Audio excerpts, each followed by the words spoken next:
Hi guys! Good evening to everyone. Now is November 4, 2025, Tuesday. As you can see guys, sa video kong to, i-flex ko ang aking Kojic Papaya Soap. Galing po to siya sa shop ng 3YS Scrap Products. Ang ganda ng quality ng sabon guys, ang bango-bango niya. Tapos hindi siya madaling maduduro guys.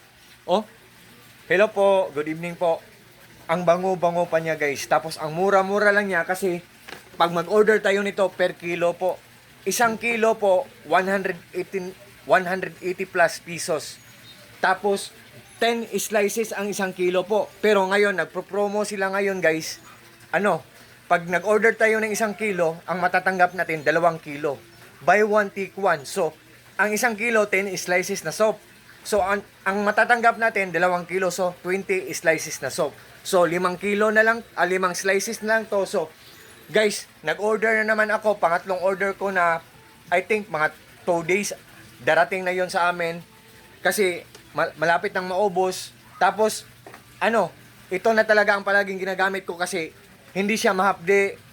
Smooth lang siya sa skin natin. Tapos, mild lang siya. Tapos, ang ganda pa ng quality ng sabon. Firm siya, hindi siya madaling madudurog. Solid siya. Tapos mabango siya, tapos ang pinaka the best part guys, mura lang siya. So guys, honestly guys, pangatlong order ko na to. So darating na yon mga 2 days or bukas siguro darating na yung 2 kilo ko.